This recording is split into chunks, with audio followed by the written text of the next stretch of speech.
Hey again, guys. If you have not watched the last one, the last one that I posted. Wait, what? Yeet forever. Nice, I love Yeet. Okay.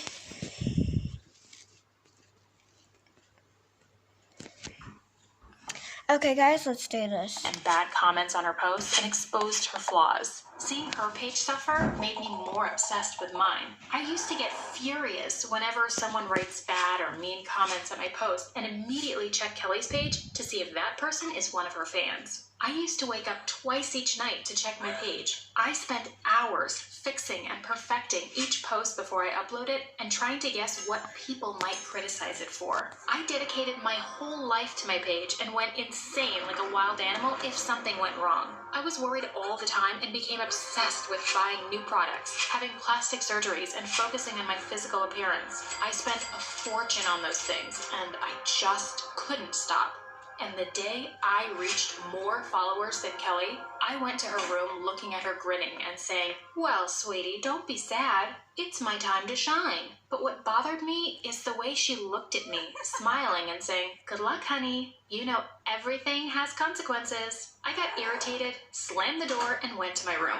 I couldn't stand the idea of staying at a place that belonged to her, so I bought a new, more expensive house and told her to keep hers. My parents were stunned with my new mansion. They decided to move in with me. Kelly stayed at her place and refused to come live in a house that belonged to me. I focused more on my page and started to make new videos imitating celebrities. My videos went viral and my page became more popular each day. Therefore, companies paid me good money to advertise their products. And my business started to grow more and more. One day, I heard that all the companies my sister used to advertise for broke their contract with her and came to me, and she started to suffer financially. Knowing that, I tried to convince her to come and live with us. After all, she's my little sister. But she refused. She thought I wanted to brag about my success and humiliate her. After a while, I heard that she sold her house. I felt guilty when I heard the news and tried to contact her, but her phone was off. I couldn't reach her.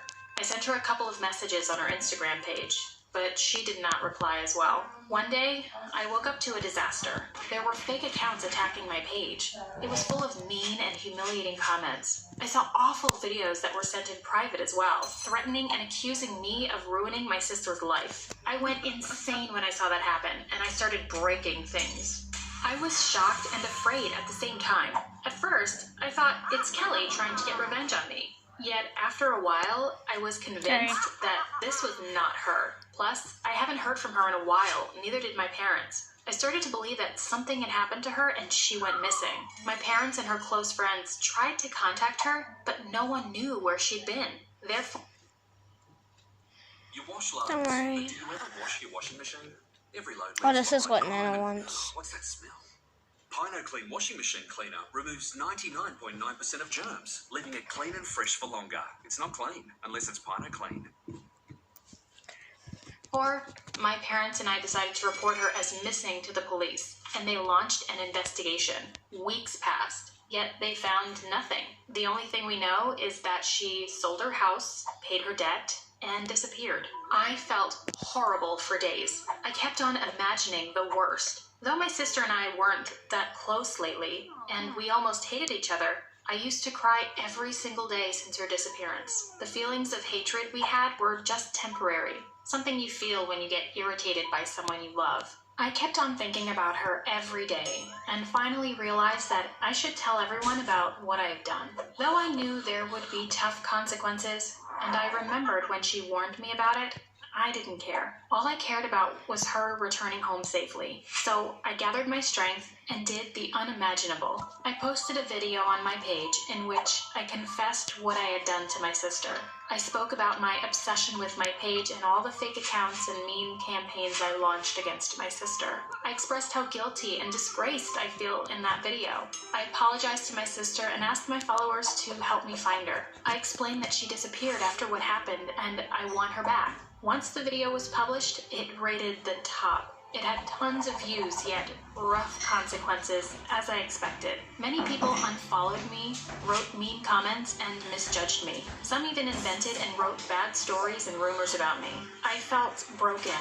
I was attacked by almost everyone, and my sister was not found yet. However, there were some people who tried to help, but also found nothing.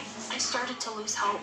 I was sure that something had happened to my sister because she hasn't contacted me yet, and my video was almost seen by everyone. I am 100% sure that it got to her, if she's okay.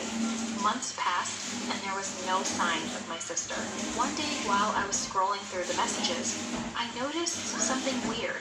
There was a message that was mean, as most of the messages were, yet it was mean as if Kelly wrote it.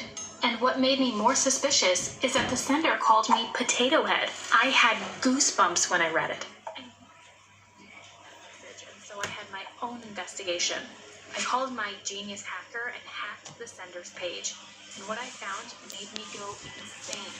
This guy named Josh was one of my sister's fans. I managed to read the messages between both of them, and what my sister did was unbelievable. After she sold her house, she moved to his place and lived with him. I couldn't believe Kelly would do such a thing. I mean, preferring living with a stranger over her sister is something terrible. Her ego just drove her insane. When I read the message Josh sent me one more time, I felt something unusual. I somehow felt that Kelly needed my help and went straight to the police station. I showed them the message and told them what I had found. I didn't mention the hacking, though. The police managed to find his address and headed immediately to his house. His neighborhood was super creepy. I still don't understand how Kelly did such a thing. When Josh saw the policeman, he refused to open the door, so the police